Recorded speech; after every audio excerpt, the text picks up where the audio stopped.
সমাজে এমন কিছু লোক আছে যারা অপরের ভালো বা অন্যের ভালো কখনোই দেখতে পারে না। অন্যের ভালো দেখলে তার হিংসে হয়, গা জ্বলে।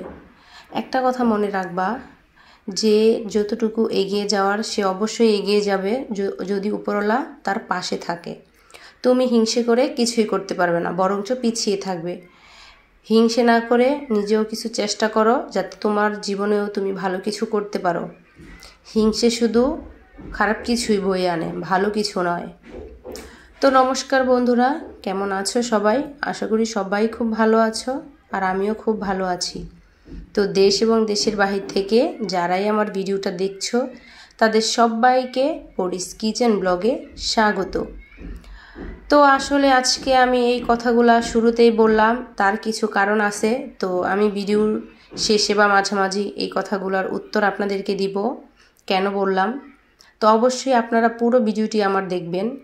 তো আজকে যারা আমার ভিডিওটি নতুন দেখছেন, তাদের কাছে একটা রিকোয়েস্ট, প্লিজ পুরো ভিডিওটি দেখে একটা লাইক কমেন্ট করো। আর যদি ভিডিওটি দেখার পর তোমার ভালো লাগে, তাহলে সাবস্ক্রাইব করে চ্যানেলটির পাশেই থেকে যেতে পারো। আর যারা কিনা আমার পুরনো বন্ধু আছো, তাদেরকে বলবো প্লিজ একটি লাইক দিয়ে ভিডিওটি কন্টিনিউ করো। ভিডিওটি দেখার পর সুন্দর একটা গঠনমূলক কমেন্ট করো। তো তোমরা নতুন এবং পুরনো যত বন্ধুরাই আমার পাশে আছো, আমাকে এগিয়ে নিয়ে যেতে সাহায্য করছো, সবাইকেই আমার পক্ষ থেকে অনেক অনেক ধন্যবাদ। ভিডিওর শুরুতেই তোমরা দেখছো হয়তো আমি আমার মেয়েকে পড়তে বসিয়েছিলাম।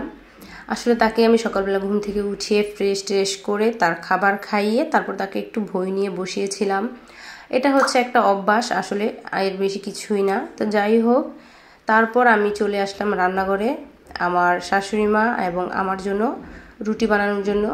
তো আমার শাশুড়ি মায়ের জন্য রুটি বানিয়েছি। তো ওনাকে আমি কলা রুটি আর চা দিব, দুধ চা। আর আমি এদিক দিয়ে আমার জন্য এটাতে চিনি দিয়ে তারপর ভাজি করতেছি, মানে চিনিটা ভিতরে দিয়ে চিনি পরোটা আর কি, যাই হোক এইভাবে ভাজি করব আমার জন্য। তো সকালের নাস্তা আজকে আমি চিনি পরোটাই খাবো, আর শাশুড়ি মা ওই যে বললাম রুটি, কলা আর দুধ চা। তো এইগুলাই আজকে আমাদের সকালের নাস্তা, আর মেয়ে তো খেয়েই ফেলেছে। তো বন্ধুরা, প্রথমে কিছু কথা বলেছিলাম, অবশ্যই সেই কথার উত্তরগুলো আপনাদেরকে আমি দিব। তার আগে একটি কথা আছে আমার, যারা কিনা আমার ভিডিও প্রতিদিন দেখেন তাদেরকে বলতেছি, প্লিজ আপনারা আমার পুরো ভিডিওটা দেখবেন, স্কিপ করবেন না। আসলে একটা ভিডিওর পিছনে অনেক কষ্ট করতে হয়। আমি অনেক কষ্ট করি একটা ছোট্ট বাচ্চা নিয়ে, সংসারের সব কাজ সামলিয়ে একটা ভিডিও করার পিছনে অনেক সময় ইনভেস্ট করতে হয়, অনেক পরিশ্রম ইনভেস্ট করতে হয়। তো অবশ্যই তার জন্য সবাইকে বলবো, আমার পরিশ্রমটা যাতে বৃথা না যায়, তোমরা প্লিজ পুরো ভিডিওটা আমার দেখবা।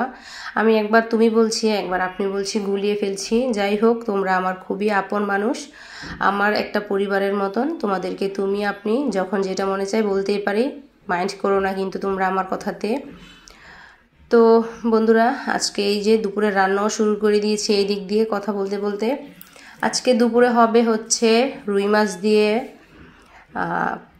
পেঁপে আলু দিয়ে, তারপর কচুরমুখী এবং পটল ভাজি, আর ডাল রান্না করা আছে। তো এগুলাই আজকে রান্না বান্না।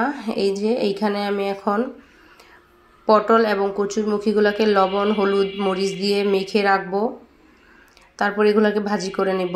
আসলে আমি বিকেলবেলা ভয়েস দিচ্ছি, তার জন্য হয়তো বাহিরের অনেক নয়েজ আসতেছে, আমি বুঝতে পারছি। তো প্লিজ সবাই একটু মানিয়ে নিও। আমি এই কথাটা অনেক ভিডিওতে বলি, কারণ আমি বিকেলবেলায় টাইম পাই, তখনই আমি ভয়েস দিই। তো আমার বাসার পাশে অনেক শব্দ হয়, তো সেটা ভিডিওতে চলে আসে, কি করব বলো। এই যে আমি যে রান্না করতেছি আজকেও আমি আমার বড় জায়ের ঘরেই রান্না করতেছি। আসলে আমার বড় জায়ের বড় ছেলে, তাদের সবারই খুব জ্বর, অসুস্থ। তো আমার বড় জা আর আমি যেহেতু পাশাপাশি থাকি, আমার বিপদে আমার বড় জা, আমার বড় জায়ের বিপদে আমি, এভাবেই তো করতে হয়, তাই না? একজনের বিপদে আরেকজনকে তো হাত বাড়িয়ে দিতে হয়, এগিয়ে আসতে হয়। তো আমার বড় যা জ্বরের কারণে রান্না বান্না বা কোনো কাজই তেমনভাবে করতে পারছে না। তো আমি এই ঘরেই রান্নাবাড়ি সব কিছুই করতেছি। আসলে আমারও ছোট বাচ্চা নিয়ে দুই ঘরে রান্নাবাড়ি করা, সব কাজ করা আসলে অনেক টাফ হয়ে যায়। তো একসাথেই রান্না করে নিচ্ছি দুপুরের রান্নাটা। তো শুরুতে যেই কথাগুলো বলতেছিলাম যে অন্যের ভালো দেখলে অনেকেরই গা জ্বলে, ভালো দেখতে পারে না। তো এটা হচ্ছে কেন বলেছি, আমি ইদানিং কিছু মানুষকে খেয়াল করছি, আমার মানে আশেপাশের কিছু মানুষকে, যারা কিনা আমি যে ইউটিউবে কাজ করছি তারা হয়তো টুকটাক জানতে পেরেছে, তারা হয়তো সেটাকে ভালোভাবে নিচ্ছে না। তারা ভাবছে যে কি শুরু করলাম বা কি করতেছি, আজাইরা কাজ এগুলাই বলে আর কি, মানে সরাসরি নাম বললেও ইঙ্গিতে বলে আর কি। তো যাই হোক, আমি আজাইরা কাজ করি আর যাই করি সেটা আমার ভালো লাগা থেকে আমি করি, খারাপ কিছু তো করতেছি না। তো আমার ভালো বা খারাপ তারা কিন্তু বুঝতে পারতেছে যে আমি ইউটিউবে কাজ করতেছি। অবশ্যই এটার পিছনে যেহেতু এতদিন ধরে কষ্ট করতেছি, তারা জানে অনেক আগে থেকেই। তো তারা কিন্তু বুঝতেছে যে এটার পিছনে যেহেতু লেগে আছি, হয়তো কোনো না কোনো দিন কিছু না কিছু করতে পারবো। আর তারা কিন্তু ভালো করেই জানে যে ইউটিউবে কাজ করলে হয়তো কেউ না কেউ কোনো না কোনোভাবে বা সাকসেস হয়। এখন তারা ভাবছে হয়তো হঠাৎ আমি যদি সাকসেস পেয়ে ফেলি তখন কি হবে, এরকমটা ভেবে কিন্তু তারা অনেক কিছুই বলে যে হ্যাঁ ইউটিউবে কাজ করে অনেক কিছু হয়ে যাচ্ছে, টাকা ইনকাম করে ফেলতেছি, ডলার ইনকাম করে ফেলতেছি। আসলে তাদেরকে কি বলবো যে হ্যাঁ কাজ করতেছি, তোমার যদি ভালো না লাগে তুমি এগুলো শুনো না, দেখো না, সমস্যা নাই। তো তুমি কেন আমার আইডি সার্চ করে দেখো? এগুলো তো দেখার দরকার নেই না। তুমি হিংসে করতেছো সেটা তোমার কথাতেই বোঝা যাচ্ছে। তুমি হিংসে না করলে যদি পারো তুমি নিজে কিছু করো, হিংসে করে কোনো লাভ নেই। তোমার হিংসের কারণে আমি আমার এই কাজ থেকে মানে এক পাও পিছাবো না, সেটা ভালো করেই বলে দিলাম। তো বন্ধুরা, অনেকে আছে আমার এই ইউটিউবে কাজ করাটা তাদের ভালো লাগছে না, তারা ভালোভাবে নিচ্ছে না। তো তাই আর কি এই কথাটা বললাম যে অন্যের ভালো দেখলে অনেকেরই ভালো লাগে না, সেটাই। মানে কিছু কিছু মানুষ আছে ডিরেক্টলি বলেই ফেলে যে এগুলো কোনো কাজ, এগুলো আজেরা মানুষের কাজ। হ্যাঁ আমি আজেরা কাজই করি, কি করব, ঘরে খেয়ে দিয়ে কোনো কাজ নেই, আজেরা কাজ করি। তো আমার ইউটিউবের যারা বন্ধু আছে তাদের সাথে এই কথাগুলো শেয়ার করছি। আসলে তেমনভাবে তো কাউকে ডিরেক্টলি কোনো অ্যান্সার দেওয়া যায় না, তাই না? তোমাদের সাথে তাই আজকে এই কথাগুলো শেয়ার করলাম। আসলে আমি ইউটিউবে কাজ করি, তারা জানে, জেনে আসলে তাদের এই কথাগুলা তারা বলে যে ইউটিউবে কাজ করে আজেরা কাজ, কি কাজ, ফালতু কাজ এরকম বলে। তো ঠিক আছে, আমি ফালতু কাজ করি, তোমার তো কোনো সমস্যা নাই, তাই না? তুমি কেন আমার ফালতু কাজগুলো দেখো, ফালতু কাজগুলোর কথা শোনো? তুমি দেখো না, শুনো না, তাহলেই তো হয়।